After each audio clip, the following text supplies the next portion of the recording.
Scientist दिखाया जाता है जो कि एक अजीब से क्रिएचर को अपनी बॉडी में डाल रहा था, जिसके बाद उसकी आईज ब्लू हो जाती है और वो एक वेयरवुल्फ में कन्वर्ट हो जाता है। और इसी के साथ सीन कट होता है और हमें मूवी के मेन कैरेक्टर लैन जॉन को दिखाया जाता है जो कि अपनी कार से गुड्स को डिलीवर कर रहा था। और तभी जॉन न्यूज़ सुनता है कि सिटी में कुछ लोग अजीब तरह से गायब हो रहे थे। इसी दरमियान जॉन को उसके अंकल सॉन्ग की कॉल आती है और वो उसको बर्थडे विश करते हैं। तभी उसको अपने रास्ते में एक कार पलटी हुई दिखाई देती है। वो उस कार में आदमी को बचाने की कोशिश करता है, लेकिन जब वो उस कार में जाता है तो तभी वो क्रिएचर जो हमने मूवी के स्टार्ट में देखा था उस लड़के की बॉडी में से निकलकर जॉन की बॉडी में चला जाता है, जिससे कि वो भी एक वुल्फ में कन्वर्ट हो जाता है। तभी वहाँ पर एक सीक्रेट कमांडो की फोर्स आती है, जिसको देखकर ये लग रहा था कि वो उसको पकड़ने की पूरी तैयारी में आए हों, लेकिन ये काफी नहीं था। जॉन जैसे ही वेयरवुल्फ में कन्वर्ट होता है तो वो आसानी से वहाँ पर सबको मार देता है, लेकिन लास्ट में उसको एक लेडी फाइटर ट्रेन बुलेट से फायर कर देती है और तभी वो वहाँ से फौरन भाग जाता है। लेकिन इस बात से उन कमांडर्स का लीडर बिल्कुल भी खुश नहीं था, क्योंकि वो काफी टाइम से एक ऐसे पर्सन की तलाश में था जो उस क्रिएचर के साथ परफेक्ट सेट हो सके, इसीलिए उसको आज तक ऐसा कोई भी आदमी नहीं मिला था। दूसरी तरफ जॉन जब घर जाता है तो वो अजीब सी जानवर की तरह खाना खाता है और जानवर की तरह ही रिएक्ट करता है और लास्ट में उसको वॉमिटिंग भी होती है, क्योंकि उसने इतना ज्यादा खाना खा लिया था। और जब वो अपने आप को मिरर में देखता है तो उसको मिरर में वुल्फ का रिफ्लेक्ट नजर आता है, जिससे वो काफी ज्यादा डर जाता है और अपनी बात तक में ही बेहोश हो जाता है। और जब वो उठता है तो अपने अंदर कुछ चेंजिंग्स को नोटिस करता है, जैसे कि उसकी सुनने की पावर काफी ज्यादा तेज हो गई थी। तभी वो एक न्यूज़ सुनता है जिसमें ये बता रही थी कि 12 साल पहले उन्होंने वुल्फ के जो स्क्रैचेस देखे थे वैसे ही स्क्रैचेस लास्ट नाइट उनको मिले हैं, जिसे सुनकर जॉन काफी ज्यादा परेशान हो जाता है। फिर जब सुबह को जॉन अपने काम पर जाता है तो उसका ऑनर उस पर काफी ज्यादा नाराज होता है, क्योंकि लास्ट नाइट उसने अपनी कार को गुड से भरी हुई रोड पर ही छोड़ दिया था। इसके बाद जब जॉन का ऑनर उसको गुस्से में एक कैन से हिट करने की कोशिश करता है तभी वो उस कैन को दोबारा हिट करता है, जिससे वो कैन एक वॉल में जाकर लगता है और वो उस वॉल में इतनी जोर से लगता है कि वो उस वॉल को क्रैक कर देता है, जिसे देखकर उसका ऑनर काफी ज्यादा डर जाता है और जॉन वहाँ से बिना कुछ बोले ही चला जाता है। इसी बीच हम देखते हैं कि जॉन पर एक आदमी ने नजर रखी हुई थी और साथ ही जॉन रोड पर एक बच्चे को एक्सीडेंट से भी बचाता है और साथ ही उसको अपने बचपन की भी याद आ जाती है, जिसमें उसको दो बच्चे परेशान कर रहे थे, लेकिन जॉन काफी ज्यादा वीक था और वो कुछ भी नहीं कर पाता। लेकिन तभी उसकी फ्रेंड उसको आकर बचा लेती है और तभी उसको याद आता है कि आज उसकी फ्रेंड का बॉक्सिंग मैच है, इसलिए फौरन वो अपनी फ्रेंड का मैच देखने चला जाता है, जहाँ पर हम देखते हैं कि उसकी फ्रेंड अपने ओपोनेंट से फाइट कर जीत लेती है, लेकिन इसके बावजूद उसकी ओपोनेंट उसको नीचे गिरा देती है। लेकिन तभी जॉन आकर उसको पकड़ लेता है और तभी वहाँ पर जिम के ऑनर का बेटा आता है, वो उसको बॉक्सिंग के लिए चैलेंज करता है और जॉन उसकी बात को मान भी लेता है। अब जब उन दोनों की फाइट होती है तो जॉन एक ही हिट से बेहोश हो जाता है। इसी बीच हम कमांडर फोर्स के लीडर को देखते हैं, जिसने अभी भी जॉन पर नजर रखी हुई थी और यहाँ पर हमें ये भी पता चलता है कि मूवी के स्टार्ट में हमें जो साइंटिस्ट दिखाया गया था वो कोई और नहीं बल्कि जॉन के फादर है, जिनकी किसी वजह से डेथ हो गई थी और साथ ही उसकी मदर की भी किसी बीमारी की वजह से डेथ हो गई थी, जिसकी वजह से जॉन बचपन से ही अकेला था। इसके साथ साथ हमें ये भी पता चलता है जॉन एक कंपनी के एक्सपेरिमेंट की आखिरी उम्मीद थी, क्योंकि वो क्रिएचर जो जॉन की बॉडी के अंदर था वो जॉन की बॉडी के साथ पूरी तरह से अटैच हो गया था। इसीलिए अब उस कमांडर फोर्स का लीडर शाओ कमांडर से जल्द जॉन को पकड़ने के लिए कहता है। दूसरी तरफ जब जॉन को होश आता है तो वो अपनी फ्रेंड के घर था। वो जॉन से पूछती है कि मेरे मना करने के बावजूद तुमने वो चैलेंज एक्सेप्ट क्यों किया। वो उसको बता ही रहा होता है। इसी दरमियान वो अपनी फ्रेंड के फेस पर एक बैंडेज को नोट करता है जो कि किसी एक सैलूलियर नाम की कंपनी की थी। इस कंपनी के लिए दरअसल जॉन के फादर और वो लेडी काम किया करते थे, जिस लेडी ने उस रात जॉन को शूट करने की कोशिश की थी।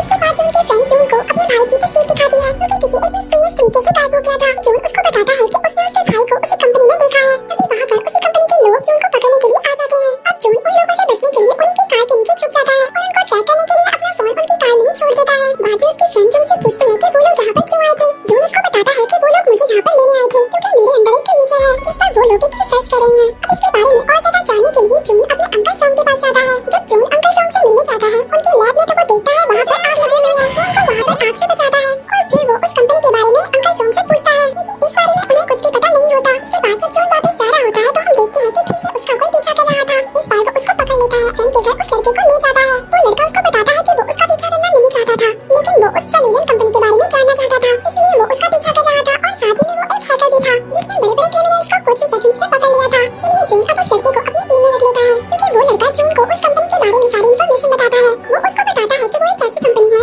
जो ऑयल के बिजनेस के लिए फेमस है, मगर इस कंपनी की एक डार्क साइड भी है। वो लोग दूसरी कंट्री से इलीगल केमिकल वेपन्स को ट्रेड करते हैं और इसी कंपनी में जॉन के फादर और अंकल सॉन्ग भी काम किया करते थे। इसी बीच वो जॉन के फ्रेंड को ये भी बताता है उसके भाई के गायब होने से पहले उसने उससे कांटेक्ट किया था और वो ये भी बताता है कि जितने भी लोग गायब हुए हैं उन्हें गायब होने से पहले एक गेम खेलने का ऑप्शन दिया जाता है, जिससे जॉन की फ्रेंड भी इस बात पर एग्री करती है, क्योंकि उसके भाई को भी एक ऐसा ही ऑफर मिला था। और फिर नेक्स्ट डे जॉन अपनी फ्रेंड के साथ कहीं पर जा रहा था।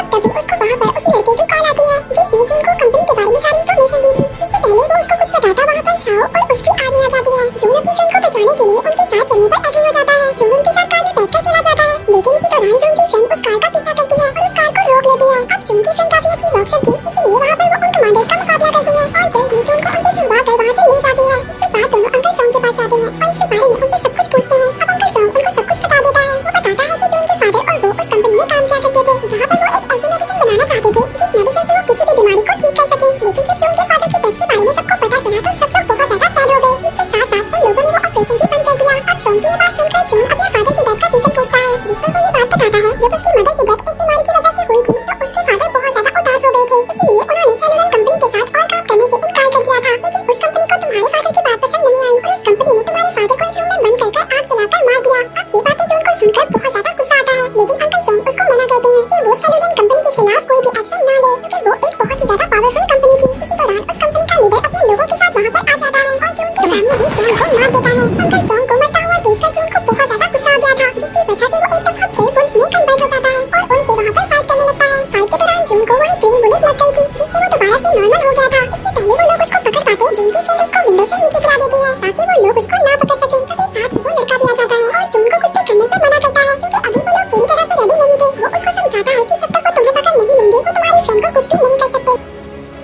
ये सब सुनकर जून उस पर ट्रस्ट कर लेता है और उसके साथ चला जाता है। अब जून वहाँ से चला जाता है और समंदर के किनारे बैठकर अपनी पुरानी यादों को याद करने लगता है और अपना लॉकेट भी देखता है जिसमें उसके फादर और उसकी पिक्चर थी और साथ ही उसने ग्लव्स भी पहने हुए थे। अब जब ये सब कुछ वो उस लड़के को दिखाता है तो उसको ये बात समझ आ जाती है कि जिस जगह पर उसके फादर की डेथ हुई थी वो एक चीनी थी। अब वो लोग उस जगह पर निकल जाते हैं। वहाँ पर जून जब पहुँचता है तो वहाँ पर वुल्फ के कुछ निशान नजर आते हैं। वहाँ पर उसको एक बॉक्स दिखाई देता है। जून उस बॉक्स को अपने लॉकेट से ओपन करता है। उस बॉक्स में उसको एक टेप मिलती है जो उसके फादर ने उसके लिए रिकॉर्ड की थी, जिसमें वो जून को एक्सपेरिमेंट के बारे में बताते हैं कि उन्होंने उसकी मदर को बचाने के लिए एक ड्रग बनाया था। लेकिन उस एक्सपेरिमेंट को सबसे पहले उन्होंने अपने ऊपर ट्राई किया, लेकिन उससे पहले उसकी मदर की डेथ हो गई। फिर उन्होंने उस एक्सपेरिमेंट को बंद कर दिया, लेकिन उस ड्रग को उस कंपनी के लोग एज अ वेपन यूज करने लगे, जिससे कि काफी ज्यादा लोगों की डेथ हो गई। इसीलिए उन्होंने फिर ये डिसाइड किया कि उस कंपनी के सारे इलीगल कामों को वो रोकने की कोशिश करेंगे। दूसरी तरफ हम देखते हैं कि उस कंपनी का लीडर जॉन की लैब में मौजूद था और वहाँ पर से सारे एविडेंस को मिटा रहा था। तभी वहाँ पर उनको उसका एक ऑब्जेक्ट मिलता है। उस कंपनी का लीडर उस ऑब्जेक्ट को देख ही रहा था, तभी उसको वहाँ पर कोई मार देता है। वहीं दूसरी तरफ जून उस कंपनी के एक्सपेरिमेंटल लैब में पहुँच गया था कि वहाँ पर वो लोग सभी सिक्योरिटी गार्ड्स को अपने गैजेट की मदद से मार देते हैं। वहाँ पर हमें जून की फ्रेंड को भी दिखाया जाता है। जब वो देखती है तो वो साथ वाले रूम में अपने भाई को भी देखती है। वो अपने भाई को देखकर इस बात का यकीन दिलाती है कि जून उनको यहाँ से छुड़वाने के लिए जरूर आएगा। और जून जब उस फैसिलिटी लैब के अंदर पहुँच जाता है तो वहाँ पर बहुत ज्यादा लोग आ जाते हैं, लेकिन वो अपने अंदर उस वुल्फ की ताकत से सबको मार देता है। इसके बाद इन लोगों ने उस कंपनी के खिलाफ एविडेंस को इकट्ठा करना था, इसीलिए वो लोग अब अलग अलग रास्ते पर चले जाते हैं। जून अपनी फ्रेंड को बचाने के लिए वहाँ तक पहुँच जाता है, लेकिन जब वो अपनी फ्रेंड को बचाने के लिए कीज को ढूंढ रहा था तभी वहाँ पर अंकल सॉन्ग आ जाते हैं। जॉन उसको बताता है कि उसके ब्लड से उसने वो मेडिसिन बना ली है जिस मेडिसिन को जून के फादर भी बनाना चाहते थे। इससे पहले जून वहाँ पर कुछ बोलता, वहाँ पर सॉन्ग और उसके फादर का वीडियो प्ले हो जाता है जिसमें सॉन्ग उन कंपनी के लोगों से मिलकर केमिकल वेपन्स को बनाना चाहते थे, लेकिन जून के फादर उनको ऐसा करने के लिए रोक रहे थे। इसीलिए उन्होंने उस रूम में जून के फादर को छोड़ दिया। जून समझ गया था कि उस कंपनी का मास्टरमाइंड कोई और नहीं बल्कि अंकल सॉन्ग है जिसने उसके फादर को भी मारा था। इसी दरमियान उस कंपनी के लीडर की असिस्टेंट भी आ जाती है। उसको बताने लगती है कि उस सेलुलर कंपनी का मास्टरमाइंड कोई और नहीं बल्कि सॉन्ग है, क्योंकि जून को वो सब बातें इसलिए बता रही थी क्योंकि सॉन्ग ने इस कंपनी के लीडर को भी मार दिया था। इसीलिए वो असिस्टेंट सॉन्ग पर फायर करने लगती है। सॉन्ग को इस बात से फर्क नहीं पड़ रहा था क्योंकि जो मेडिसिन जून के ब्लड से उन्होंने बनाई थी वो पहले ही अपनी बॉडी के अंदर इंजेक्ट कर ली थी। इसके बाद अब वो आहिस्ता आहिस्ता वेयरवुल्फ में कन्वर्ट होने लगता है और वहाँ पर जून भी एक वेयरवुल्फ में कन्वर्ट हो जाता है। इसके बाद उन दोनों के दरमियान वहाँ पर बहुत ज्यादा फाइट होती है और फाइट करते हुए दोनों बाहर आ जाते हैं। दूसरी तरफ जून की फ्रेंड और उसका भाई भी बाहर आ जाता है। अब जून की फ्रेंड उसको बचाने के लिए जॉन के गले में एक रस्सी बांध देती है, मगर जॉन को इससे कोई भी फर्क नहीं पड़ता। उल्टा वो जून की फ्रेंड को ही इंजेक्ट कर देता है। इससे पहले वो उसको मारता जून रस्सी को ऊपर खींच लेता है। जून अपनी फ्रेंड को एक ट्रैप वायर देता है जिसका यूज कर वो जॉन को मार देते हैं। इसके बाद मूवी के एंड में जून को देखते